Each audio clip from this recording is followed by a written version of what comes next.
Good morning once again. You are watching my YouTube channel study Khajana the language guru. और आज आपके सामने हम लेकर आए हैं टेंस समझने का एक बहुत बढ़िया तरीका। एक ही मिनट में एक ही वीडियो में सारे के सारे टेंस आपके क्लियर हो जाए, टोटल कंफ्यूजन क्लियर हो जाएगा, कोई दिक्कत ही नहीं रहेगा। बस आज आप गौर से देख लीजिए। इस एक वीडियो में 12 का 12 टेंस के अंदर हालांकि 3 टेंस होते हैं,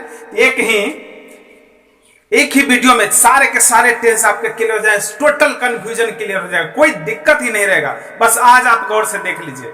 इस एक वीडियो में 12 का 12 टेंस के अंदर हालांकि 3 टेंस होते हैं, तीनों का 4-4 पार्ट है, 4-4 टाइप है। और आज ऐसा हम लोग पढ़ेंगे कि चारों का चारों टाइप 3-3 टेंस का क्लियर हो जाएंगे, बिल्कुल कंफ्यूजन है। आज के बाद टेंस आपको परेशान नहीं करेगा, आप टेंस को परेशान करेंगे। देखिए, present indefinite tense, present imperfect tense, present perfect tense, present perfect continuous tense। इसी प्रकार past indefinite tense, past imperfect tense, past perfect tense, past perfect continuous tense, future indefinite tense, future imperfect tense, future perfect tense, future perfect continuous tense। तो याद रखना भी काफी आसान है। बस अब 4 याद कर लीजिए। 4 क्या, प्रेजेंट का चारों याद करेंगे, पास्ट का चारों, फ्यूचर का चारों ऑलरेडी याद हो जाएगा आपको। ऐसे भी देख सकते हैं दूसरा तरीका से, present indefinite, past indefinite, future indefinite, present imperfect, past imperfect, future imperfect, present perfect, past perfect, future perfect, present perfect continuous, past perfect continuous, future perfect continuous. और इसको वर्ब, इसके अंदर जो वर्ब होता है उसको याद करने का एक दमदार तरीका आपको बताने जा रहे हैं। 1 4 3 4 2 4 3 4 1 4 3 4। ये जो अंक है, इस अंक को आप याद कर लीजिए। दिख रहा है? ये जो अंक है, आप इस अंक को याद कर लीजिए, क्योंकि ये अंक आपका किस्मत बदलने वाला है। अंग्रेजी की दुनिया में, टेंस की दुनिया में ये नंबर आपका बहुत ही कामगर है, बहुत ही कारगर, बहुत ही महत्वपूर्ण है। देखिए ये नंबर है क्या। ये नंबर जो है 12 का 12 टेंस जो आप बोर्ड पर देख रहे हैं, ये 12 का 12 टेंस का जो है ये वर्ब फॉर्म बता रहा है। वर्ब फॉर्म में कोई कंफ्यूजन नहीं रहेगा। देखिए मैं समझाता हूं। 1 देखिए यहां V1, इसमें V1 लगती है। 4 V4, V3 V3, V4 V4, यानी कि 1 4 3 4 का मतलब हुआ इंडेफिनिट में V1 V4 V3 V4, V2 V4 V3 V4, V1 V4 V3 V4, यानी कि 1 4 3 4 2 4 3 4 1 4 3 4। ये आपका वर्ब का कंफ्यूजन खत्म हो गया। अब आइए सेंटेंस को देखते हैं। सेंटेंस किस प्रकार के रहते हैं, इस पर कौन सा रूल अप्लाई होता है। सेंटेंस देखिए, वह जाता है, मैं जाता हूं, यानी ता है ती है, इसके अंदर रहेगा ता है ती है। इसको बनाते हैं कैसे, वह जाता है, ही गोज, मैं जाता हूं, आई गो, यानी इसके अंदर हूं, है, हो, इसकी अंग्रेजी नहीं देनी है। अब नीचे आइए, पास्ट का इंडेफिनिट, पास्ट का इंडेफिनिट चुका, चुकी, चुके, यानी कि काम पूरा हो गया, तुरंत पूरा हुआ, उसमें बनाते हैं कैसे, तो S plus V2 plus O plus R, यानी सब्जेक्ट के बाद केवल V2 देने से हमारा काम हो जाता है। S प्लस V2, जैसे वह आ चुका, ही कैम, ये काम नहीं है, कैम है, ये V2 है। उसके बाद मैंने पढ़ लिया, आई रीड, ये भी क्या है, V2 है। ये जो है आपका सेंटेंस बन गया। अब नीचे फ्यूचर इंडेफिनिट में, तो फ्यूचर इंडेफिनिट का पहचान जो है गागेगी, सेंटेंस के अंत में यदि गागेगी, जैसे आएगा, जाएगा, खेलेगा, पढ़ेगा रहेगा, तो हम समझना चाहिए कि हमें जो है यही रूल अप्लाई करना है। जैसे कि राम जाएगा, राम विल गो, वह पढ़ेगा, ही विल रीड, आप खेलेंगे, यू विल प्ले। इस तरह से आप तीनों का तीनों टेंस समझ लिए। अब देखिए प्रेजेंट का इम्परफेक्ट टेंस। प्रेजेंट का इम्परफेक्ट टेंस में पहचान है, रहा है, रही है, रहे हैं। इसमें जो है सब्जेक्ट के बाद इज एम आर लिखना है, इज एम आर। इज किसके साथ लेगा, तो ही, सी, इट और नेम। एम कहां लेगा, आई के साथ। आर कहां लेगी, तो आर जो है यू के साथ। उसके बाद दे के साथ लिखना है, वी के साथ लिखना है, या डबल नेम रहेगा वहां पर लिखना है। उसके बाद जो है V4 देंगे, V4 यानी कि fourth form of the verb, that is V4, यानी V4 वर्ब का चौथा। O for object and R for rest, rest यानी बचा हुआ सब। बनाते कैसे हैं, मैं खा रहा हूं, आई एम ईटिंग, तुम जा रहे हो, यू आर ईटिंग। देख लीजिए अब जो है, सॉरी यहां गोइंग होगा,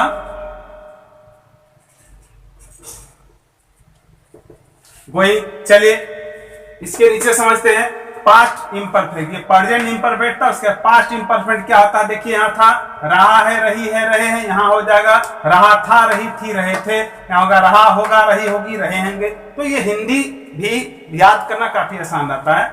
रहा था, रही थी, रहे थे, इसका पहचान है।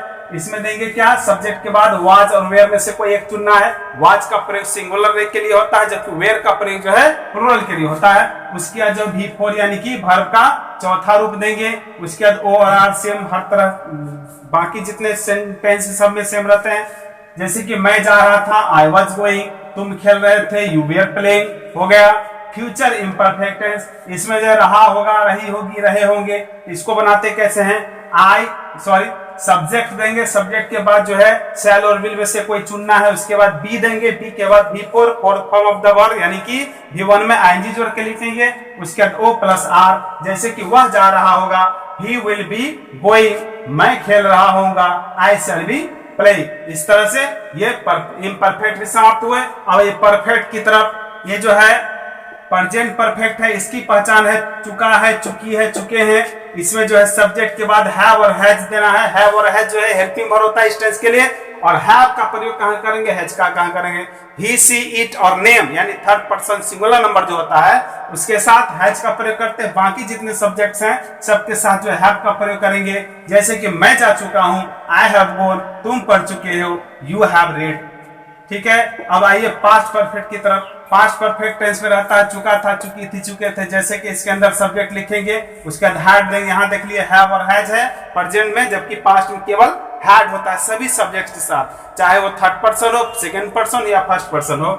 तो हैड के बाद V3 देंगे, वर्ब का तीसरा रूप। उसके बाद ऑब्जेक्ट और फिर रेस्ट। जैसे कि राम गया था, राम हैड गॉन, वे खा चुके थे, दे हैड ईटन। इस तरह से आपका अंग्रेजी बिल्कुल अच्छा हो जाएगा। फ्यूचर परफेक्ट टेंस, इसको सीखिए। चुका होगा, चुकी होगी, चुके होंगे। यहाँ देखिए चुका है, चुका था, चुका होगा। बस याद करने में बिल्कुल आसान होगा, बस आप दिमाग को कंसंट्रेट करिए, बिल्कुल आ जाएगा आपको। देखिए subject plus shall will plus have plus V3 plus O plus R. पहले देना सब्जेक्ट, उसके बाद सेल और विल में से कोई एक चुनना है। सेल का प्रयोग कहां करते हैं इसको भी पहले बताया था, मैं पुनः बता देता हूं। आई और वी के साथ सेल दीजिए, बाकी सभी सब्जेक्ट्स के साथ विल दीजिए। लेकिन आज एक दौर ऐसा भी चल रहा है केवल का केवल विल भी देकर के काम चला सकते हैं, आप सेल का प्रयोग नहीं के बराबर हो रहा है। देखिए राहिल खेल चुका होगा, इसको बनाते क्या? Rahil will have played. अब है वे आए होंगे, दे विल हैव कम। इस तरह से सेंटेंस आपका बिल्कुल अच्छे से बन गया। अब आइए कंटिन्यूअस टेंस की ओर, यानी कि प्रेजेंट परफेक्ट कंटिन्यूअस। इसका पहचान है ता, रहा है, ती, रही है, ते, रहे हैं। जब इसको बनाते हैं तो इसमें आप रूल अप्लाई करते हैं। सब्जेक्ट के बाद हैव और हैज देते हैं, हैव और हैज में से कोई एक चुनते हैं। हैव और हैज कहां लगाते हैं यहाँ मैंने बता दिया है। अब है बीन जो है सभी के साथ लेगा, चाहे कोई भी सब्जेक्ट रहे सबके साथ देना है।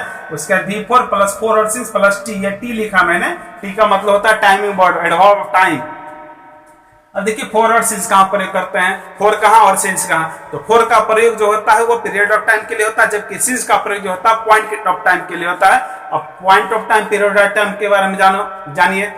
तो पीरियड ऑफ टाइम का मतलब होता है एक अनिश्चित समय, एक लंबा समय, जैसे 4 वर्षों से, 2 वर्षों से, 9 वर्षों से, 9 महीनों से, 9 घंटों से, ये सब जो है क्या है? अनिश्चित समय से 4 का प्रयोग करेंगे। जबकि 9 बजे से, नवंबर से, 12 जनवरी से, 1980 से, 2010 से, तो यह सब जो निश्चित समय है, इसलिए इसके अंदर सिंस का प्रयोग करते हैं। अब बढ़िए उदाहरण की ओर, वह खाता रहा है, इसको बनाएंगे ही हैज बीन ईटिंग, हो गया। यदि इसके अंदर टाइम वर्ड रहता तो यहां हम लोग लिखते 3 डेज सिंस 4 o'clock, इस तरह से। अब देखिए पास्ट परफेक्ट कंटिन्यूअस टेंस, ता रहा था, ती रही थी, ते रहे थे, इसका पहचान है। इसका अंग्रेजी से उसी तरह से बनता है, केवल ये हैव और हैज की जगह पर हमें हैड करना होता है। जैसे subject plus had plus been plus V4 plus 4 plus T for timings. वह जाता रहा था, ही हैड बीन गोइंग। यदि इसके अंदर समय रहता, वह 4 वर्षों से जाता रहा था, तो हम ऐसे बनाते he had been going for 4 years। यदि वहां होता वह नहीं जाता रहा था, तो मैं बनाता he had not been going.